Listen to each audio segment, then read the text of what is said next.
Hi, gorgeous Virgos, and welcome to August 2019, the entrance and the beginning of Virgo season. So happy birthday to the August Virgos out there. You guys are my neighboring sign. I'm a Leo sun, but I'm also a Virgo moon, and so Virgo is always a very special energy to me. And man, when I looked at the August energy for Virgos, I was kind of feeling it. It's pretty intense in a way, but it's also really exciting. And I think, one thing to keep in mind with August is just to contextualize it, coming off of what we experienced in July and what we integrated in July. August or July 31st, right before August begins, we have a new moon in Leo and Mercury going direct at the same time. And Mercury direct, yes, the transit's over, but we have a post-shadow phase where we're incorporating what we learned in July and we're moving forward with it. And there's kind of an intensity to that post-shadow phase that can be surprising. Now, what ends up happening is that we integrate that energy by noticing where we are making strong changes, where we are making strong, bold choices as far as where we want to put our energy and where we want to go forward in life. And that is definitely applying to you guys. Not only are we ramping up to your season while we work through Leo season, so a lot of energy in your 12th house, which is very spiritual, very psychic, very mysterious. We also have a whole bunch of energy pouring into your sign starting on the 18th of the month, which is my birthday actually.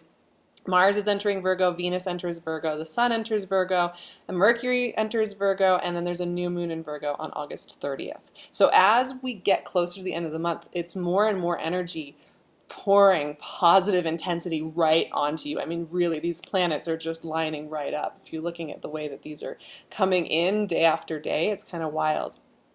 Another thing to keep in mind is we also have a full moon before your season in Aquarius, which is, your 6th house. You actually rule the 6th house, but this idea of how you're showing up in your day-to-day, how you're taking care of your physical health, this is going to be a great moon for you to set some intentions and to feel really open about how you want to build moving into your birthday season and moving into your new solar year. So August has this forward motion. Jupiter goes direct in Sagittarius on August 11th. Uranus goes retrograde actually on the same day, so that's really interesting. But there's a lot of forward motion, and it's definitely more about implementing how you want to be in the world and not holding back. But I do have a note specifically for you guys that has to do with that, because the first message that came through for Virgos is awakening to new pathways, and that there's this relentless opening up happening for you guys, where it's like you could stay where you've been. You could stay in the energetic phase that you've been in before. Knight of Swords, there you go. Forward motion, right? It's like, it's an option, it's there, but somehow it's like your physical body, your soul are just like, I'm not doing things the old way anymore. That there's this relentless, I'm going to be putting my foot on this new path and there's no way that I'm turning back. The Sun, I love it. And these energies right here are very bold like that. There's a bold fearlessness to your energy in August that is very much about pushing the boundaries. Chariot, love it. Pushing the boundaries of where you've been and pushing into new territory. Now, this can be highly taxing energetically, right? Because it means that you are every day kind of learning new skill sets. Ace of Cups, whoa, Virgos. I knew that there was good energy for you guys. You're moving in new ways. Old patterns are no longer working. Old ways of defending yourself or survival tactics that used to work for you. 2 of Cups, whoa. Virgos. 9 of Swords, okay. I mean, it makes sense. You have all this positive energy moving you forward saying, let's go. Fears like to come in when things are moving forward, when we're changing, when suddenly what we're doing and who we are in the world and where we're going to put our energy is changing. It can bring up homesickness. It can bring up feelings of fear that everything's going to fall apart, right? 9 of Cups, but everything's well.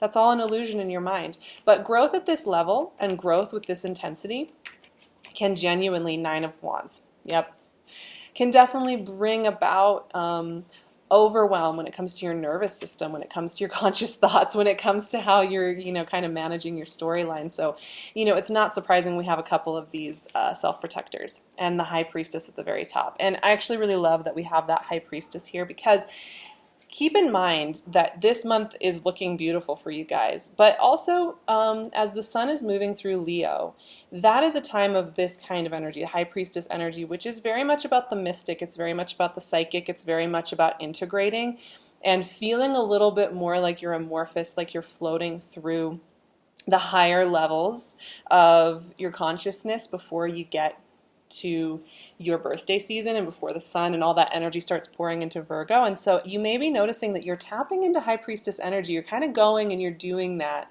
work behind the scenes on your downtime and when it's quiet, and that you are kind of needing more time for dreams and for napping and for journaling. And I think balancing out the extreme growth you're going to be going through and all the excitement that we have here with that nurturing, quiet, internal side of yourselves is going to be very wise this month, even after birthday season begins, even once we get to the end of August.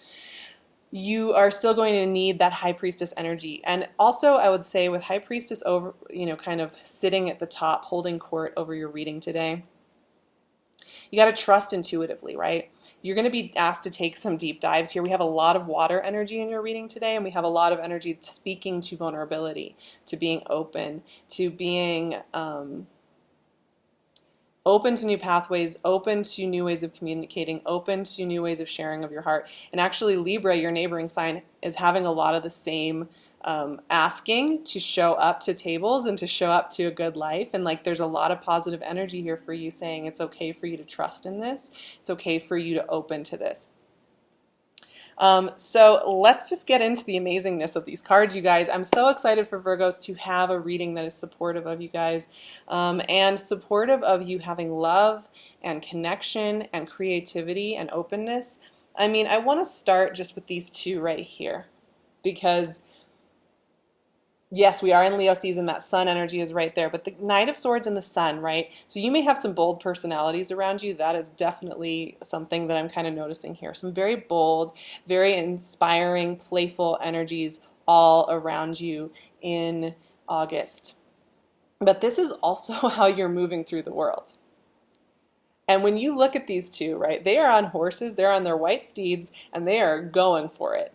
One of them is like galloping, the other one's naked, riding through the sunshine, right? So like both of these are just willing to shoot for new things, make things happen, move things around. There's a lot of high speed energy going on here with these cards and with the way that Virgos are moving through the world. Your ruling planet is direct again, and it is post shadow, and yet it's like you saw what you needed to see in July, you experienced what you needed to see in July, and now you're ready to go for it.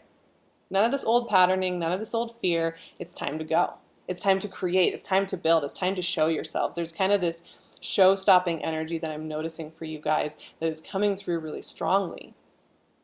You're tired of kind of sitting back and waiting for the right time for things to happen, waiting for the right moment to tell people how you feel, waiting for the right moment to book that plane ticket or to put that resume out there or to apply for that thing or to put your art out into the world, your creative voice out into the world. But these cards are telling me like that impulse is very strong. What does that bring about? But love, connection, openness. When Virgos, when you guys share of your beautiful hearts and your energy, it is so beautiful. And it is extremely magnetic. I think you guys tend to, you kind of keep your magic a little mysterious. You don't just share it around. You like to kind of save it and give it to the people you've selected to be close to you. And you're also very mysterious that way. You're very good at holding your magic within yourself, which I think is a beautiful skill set. But this month is kind of asking you to maybe broadcast it a little bit more, right? To kind of try out this new open way. And it immediately brings in some energy. So we have Cancer energy here. Maybe you guys have a Cancer in your life, but the thing with the Chariot energy, we'll get to Ace of Cups, Two of Cups in a second, because it's really leading off of Chariot. Chariot is often associated with commitment, making life plans, charting a course, having that visionary, cardinal, focused energy. It's about balance, it's about harmony, and it's about deep, passionate commitment. Now, this is a visionary card, and actually all three of your first cards are extremely visionary, right? These are forward-focused cards. It's like you are going to be able to see what is possible to build this month. It doesn't mean you have to do it all this month, and I don't think you're supposed to, but you are meant to see and crack this open and start to share of yourself. And yeah,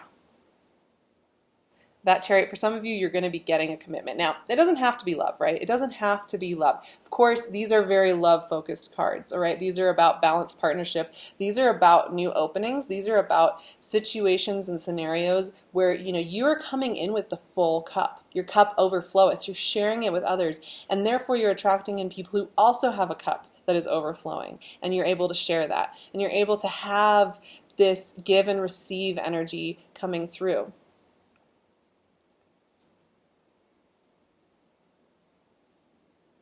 These are also really vulnerable energies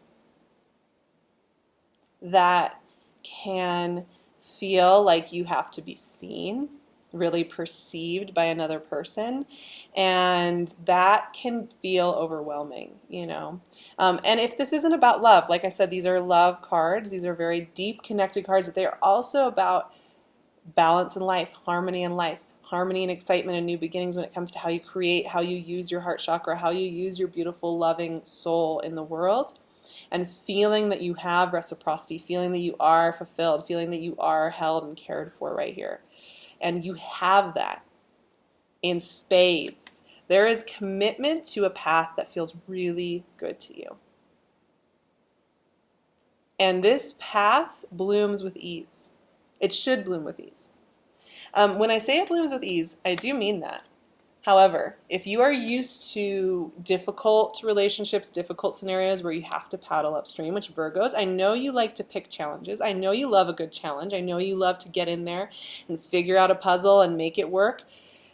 And there's been a phase going on with that, right? I know that that's tempting, but the thing is that sometimes we need to surrender into the things that are working.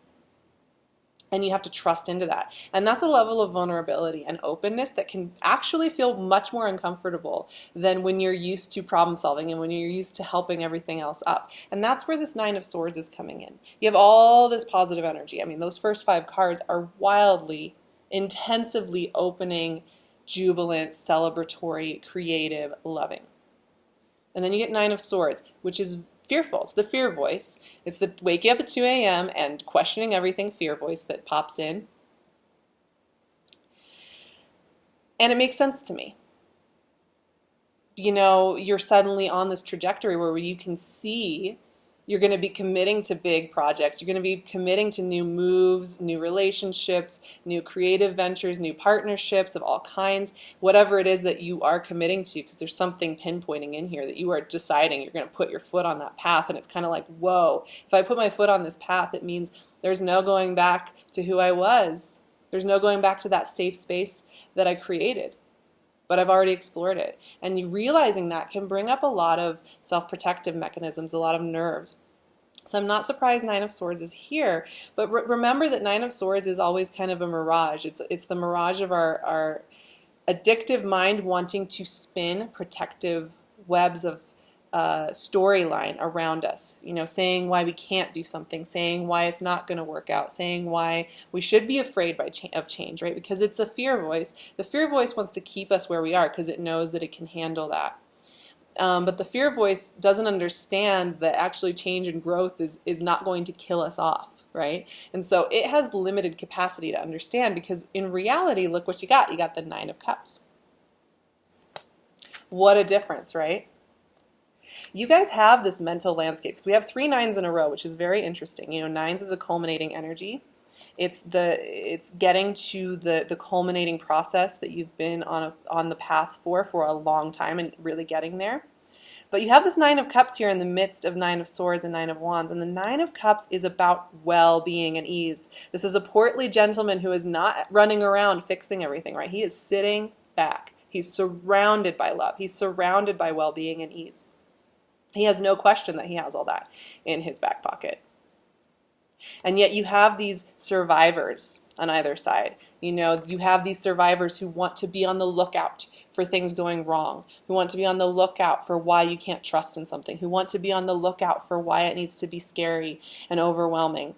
You have these voices who want to come in, and it makes a lot of sense to me.